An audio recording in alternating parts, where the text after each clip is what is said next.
Sobrang dami ng mga sumikat na kanta na minsan ay naging paborito pa natin na hindi natin inakala na isa lang pala itong cover song o iba pala ang original na kumanta. Tulad na lang ng tinalakay natin sa isa nating video na All By Myself ni Celine Dion. Madami ang nagulat na si Eric Carmen pala yung original.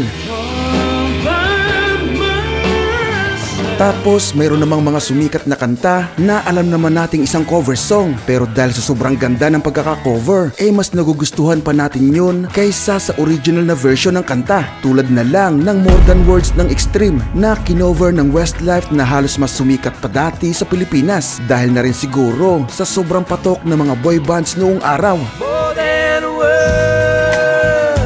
Pero dahil karamihan sa inyo dito sa Aklat PH ay mahilig sa rock music, unahin nating talakayin yung mga paborito nating rock bands na mayroong napakasikat na kanta na hindi natin akalaing hindi pala sila yung original, o kahit alam naman nating cover song, hindi pa rin natin maiwasang hindi magustuhan ang kanilang sariling version sa sobrang ganda ng pagkaka-cover. Tingnan natin kung ilan sa listahan natin yung matagal mo nang alam na cover song talaga at ilan yung mga ngayon mo lang malalaman talaga na hindi pala sila yung original na kumanta. Mayroon din sa listahan natin na isang banda na nag-viral dahil sa sobrang ganda ng pagkaka-cover nila ng isang sikat na kanta. Pero bago tayo magsimula ay shoutout muna sa ating mga idol na sina Melvin Tambalgue, Minion Jan Eunice, Try Again TV, Rico Mamaril, Bugs Balabagan, Tony Pax Jr. at Emma Adriano. Maraming salamat mga idol.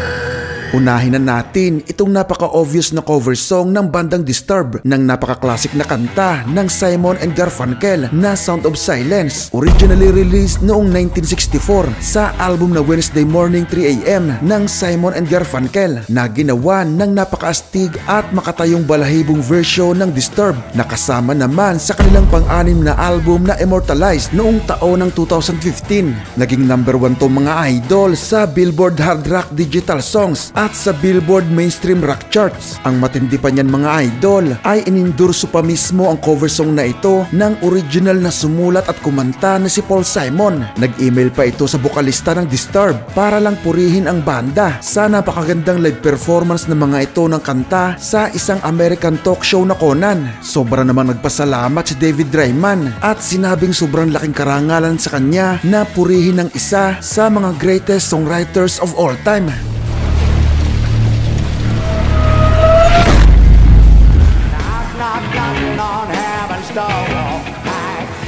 Sino ba namang hindi nakakarinig ng kantang ito ng Guns N' Roses, lalo na sa mga music lovers na noong 90s. Kabilang ito bilang pangalawang single sa album nila na Use Your Illusion 2 noong 1991 na pumalo pa nga sa number 1 sa napakaraming mga bansa. Pero alam nyo ba mga idol na isa lang tong cover song?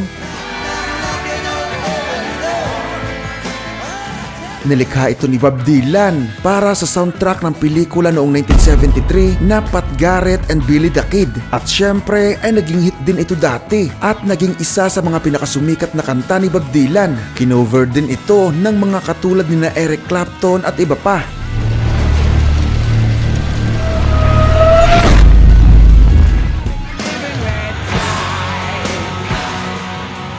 Dahil nabanggit na rin natin ang Guns N' Roses, ay talakayin na rin natin ang isa pa nilang cover song na ito na kasama din sa album na Use Your Illusion 2 noong 1991. Alam nyo ba na isinulat ito ni Paul McCartney at asawa nitong si Linda para sa kanilang banda na Wings?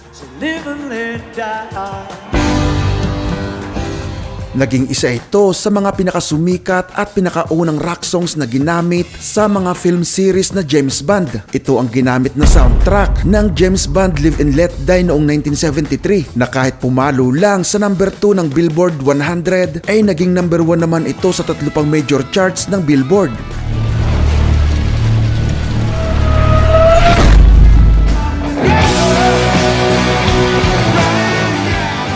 Ang astig na cover song na ito ng Aerosmith ay na-release noong 1978 na kinanta nila sa pelikulang Sgt. Pepper's Lonely Hearts Club Band at kasama din sa soundtrack nito. Pero kahit maituturing itong successful na single dahil pumalo pa nga ito sa number 23 ng Billboard 100, hindi naman ito napantayan ang nakuhang success ng original na version ng bandang The Beatles. Ang Come Together mga idol ay opening act ng album ng The Beatles na Abbey Road noong 1969. Inirelease nila ito bilang single na pumalo pa nga sa number 1 ng Billboard 100 at bumenta ng halos 3 milyong kopya sa buong mundo. Ikinover din ang kantang ito ng mga katulad ni Tina Turner at Michael Jackson.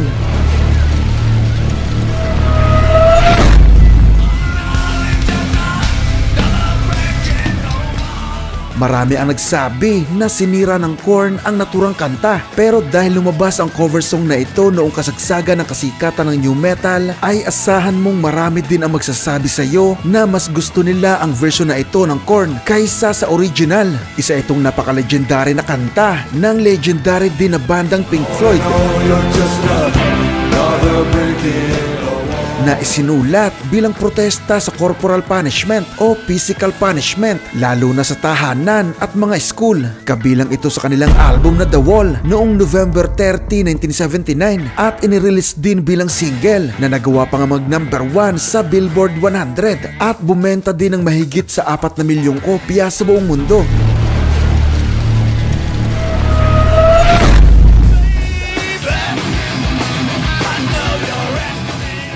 Tinutugtog lang ito ng Limp Bizkit noong nagsisimula pa lang silang banda at isa nga itong cover song na ito sa nagpakilala at tumulong sa kanila para makahatak ng malawak na fanbase. Pero tinutulan ng producer ng Limp Bizkit na isama ito sa binubuo nilang debut album noon na $3 Bill. Ganun pa man ay nagbago naman ang isip nito noong marinig nito ang final recording ng naturang kanta. Kaya pinagkatapusan ay nakasama pa nga ito sa 3 singles ng album, pero hindi naman nagustuhan ng original na composer at singer ng Faith na si George Michael na ginawang new metal o rap metal ang kanyang pop na kanta. Nakasama sa kanyang debut album noong 1987 na may parehas na pangalan. Hindi natin masisisi kung magalit si George Michael mga idol dahil isa ang Faith sa mga pinakasumikat niyang kanta na nagawa pa ngang mag-number 1 sa Billboard 100.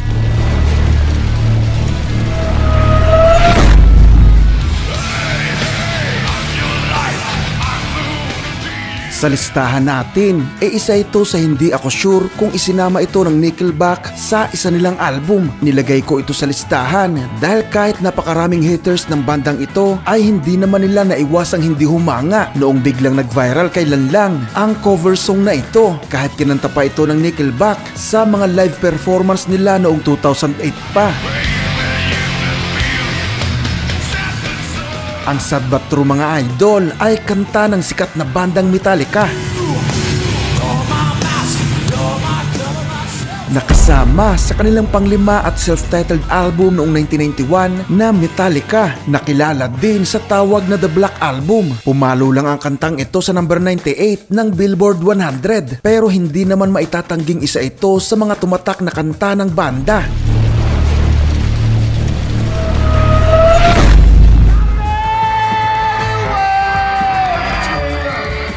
Ang napaka-legendary na kantang ito ng The Animals mula sa kanilang debut at self-titled album noong 1964 ay napahanay sa mga pinakaastig at pinaka-timeless na kanta sa kasaysayan. Pero lingid sa kaalaman ng karamihan ay isa lang pala itong cover song. At mas malilito kayo mga idol dahil kahit cover song lang ito ay wala namang malinaw na data kung sino talaga ang original na kumanta at nagsulat. Dahil isa pala itong napakalumang folk song na pinaniniwala ang alam na ng mga American miners noon pang 1905. Inamin ng bokalista ng The Animals na si Eric Burdon na napakinggan lang nila ito sa isang club na agad nilang ginawa ng sariling version.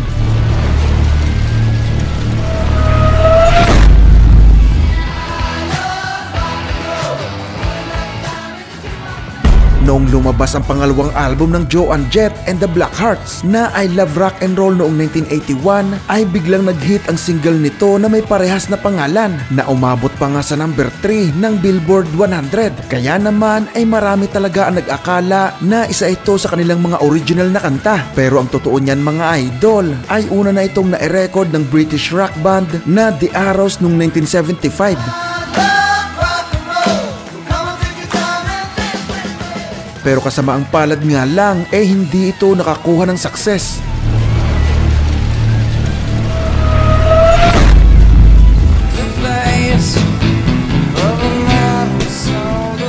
Isa ito sa pinakamagandang kanta na pinerform ng Nirvana sa kanilang live performance sa MTV Unplugged noong 1993. Pero kasama ang palad nga lang mga idol wala na si Kurt Cobain noong i-release ito bilang bahagi ng live album na MTV Unplugged in New York noong November 1, 1994. Isa itong cover song mula sa album ni David Bowie na may parehas na pangalan. Ang pangatlong album na The Man Who Sold the World noong 1970. Isa ito mga idol sa mga pinakapaboritong album ni Kurt Cobain. Natuwa si David Bowie sa pagkakakover ng Nirvana sa kanyang kanta at nagkaroon pa nga ito ng interes na makita ng personal ang banda. Ayon kasi kay David Bowie mga idol, pakiramdam niya umano dati sa UK lang talaga siya sikat at may bilang. Pero mula cover ng Nirvana, ang isa sa mga pinakasikat niyang kanta na-feel niya umano na may impluwensya din pala ang kanyang musika sa US. Pero sa isa nitong konsyerto sa US ay kinanta nito ang The Man Who Sold the World kung saan ay isang binatilyo mula sa audience ang pumuri dito dahil maganda umano ang pagkakakover ni David Bowie sa kanta ng Nirvana na ikinabwisit nito ng sobra. Pagpapatunay lang yan mga idol kung gaanong kaganda ang version ng Nirvana sa naturang kanta. Inakala talaga ng karamihan na original nila ito.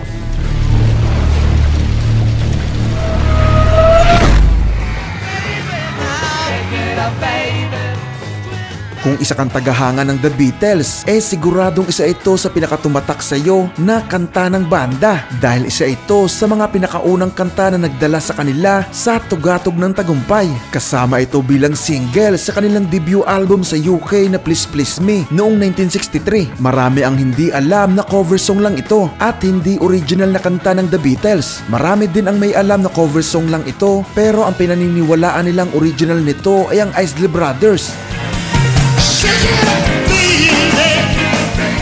Pero ang totoo mga idol ay una na itong na-release ng isang R&B vocal group na The Top Notes noon pang 1961. Alam nyo ba mga idol na ikinahiya ni John Lennon ang kanyang performance dito? Halos hindi niya kasi natapos ang recording ng Twist and Shout dahil sobrang taas ng kantang ito para sa kanya. Halos tumanggi ito noong sinabi ng kanilang producer na si George Martin na i-record muli ito sa pangalawang pagkakataon dahil ramdam na ni John Lennon na nawala na ang kanyang boses sa unang beses nilang i-record ang naturang kanta. Pero dahil mapilit ang kanilang producer, kinailangan ni John Lennon na maglagay ng dalawang gamot sa lalamunan at magmumug ng gatas. Pero sa huli ay hindi rin ito natapos ang recording. Inamin naman ni George Martin na sobrang makahalit lalamunan talaga ang naturang kanta. Kaya nga sinabi nito sa The Beatles na ito ang pinakahuling kanta na ire-record nila sa naturang album dahil alam nito na maapektuhan talaga ang boses ng banda kung ilalagay sa una ang Twist and Shout. Sinabi ni John Lennon sa The Beatles Anthology na halos patayin siya umano ng naturang kanta. Matagal na panahon umano bago niya napabalik ang kanyang normal na boses. Yung tipong tuwing lumulunok siya